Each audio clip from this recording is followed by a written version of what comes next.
Hello, bearded bee people. I'm out of breath from wrestling this heavy honey box off of this single here. Oh, stupid tripod. I need a new tripod. I need a lot of new video equipment stuff. But, so, this video, well, welcome back to B&K Bees. I'm glad you're here. So this video is going to be centered on single brood box management and specifically how to keep them from swarming, because you really want them, you know, to look like that, just jam-packed in their box.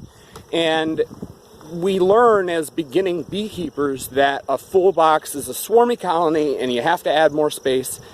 And generally that's true, but space doesn't necessarily have to be brood area space.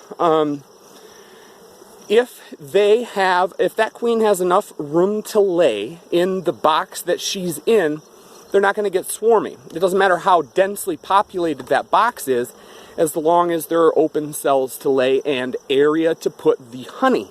So that's the biggest and most primary factor for me, is give them a space that isn't in that single brood chamber where they can place the honey. So that means a box of drawn comb above the queen excluder. So as you can see, this is a beautiful honey box. I think I'm going to use the picture of it for the thumbnail of this video. It's full. So that likely means that the brood area isn't full of honey and that she has place to lay. Now that that honey box is getting full, however, that does mean that I have to add space, and that's why I'm out here today. Definitely make certain that you have empty cells above the queen excluder where they can place honey. And also, at some point during the build-up / swarm portion of the year, you really want to pull a split to remove that swarm impulse. So there are a couple of different reasons bees swarm. Cramped swarms, absconds, and primary or reproductive swarms are the three main types. So you really want to remove their instincts to do a primary or reproductive swarm in May or June, and then give them space above that queen excluder to place the honey as they go throughout the honey portion of the year. If you do both of those things and continually make certain that they have a place to put the honey, you're really not going to have nearly as much swarm issues as you think. Obviously, there are some downfalls. You know, the honey can come in so fast that they don't have another place to put it. You know, the cells above the excluder get filled, and that can be an issue. But if you keep that from being an issue, it's pretty easy to keep these boxes from swarming. Now, that being said, let's inspect this one and see what they're doing.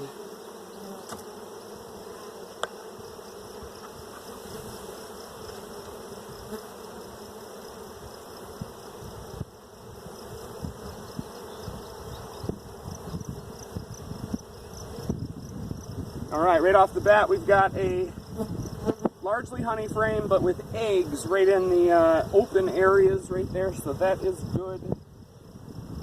I'm going to flip this frame around because this side is empty. So when I put it back in, I'm going to give them the empty side toward the center in hopes that they will utilize that for brood. I think I see a queen. I did. She is right there. There's a lot of open cells to lay. Some drone stuff on the bottom. Nothing to be concerned about.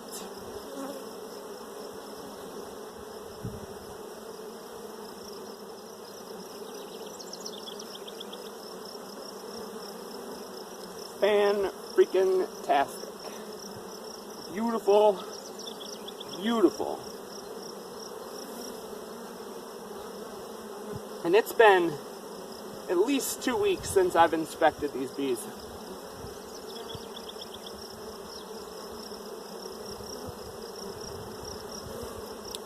Another beautiful brood frame. Light with lack of honey on it, which is a good thing in a single. Just awesome. Awesome, awesome, awesome. More open cells for the queen to lay. capped and open there as well. I am not going to continue going through this. Those frames would look a lot different if they were swarm ready. They'd be capped and I'd be seeing cups all over the place and possibly cells.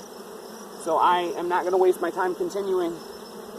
Like I said, I'm going to flip this outside frame around to give them this empty portion toward the center of the action.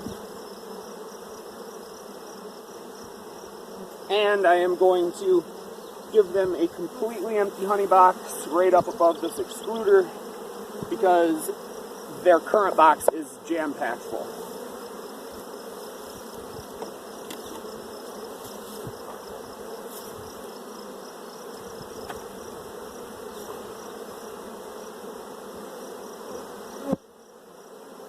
All right, now the strongman competition.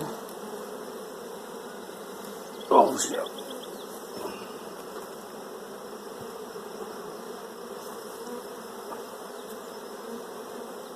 I think I'm ready to pull a car with a rope, you know?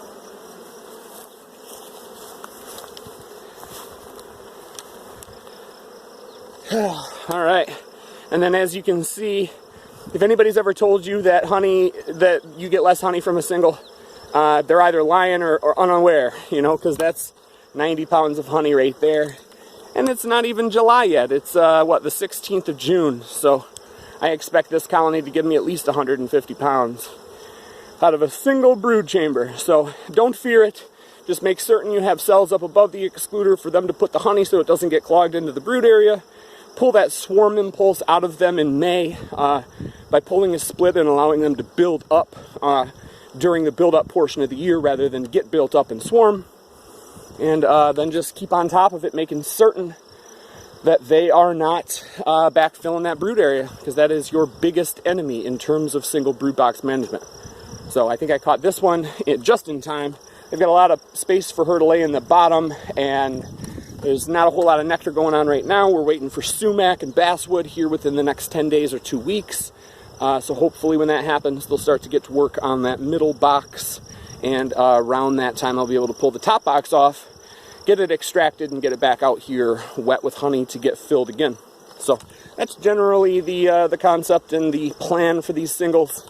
I hope you liked it. If you have any questions, please leave me a comment in the comment section below. I'll be happy to chat with you about it. Otherwise, if you liked it, click like. I'd appreciate the heck out of that. Thank you very much for watching. Get out there and have some fun with your bees. See ya.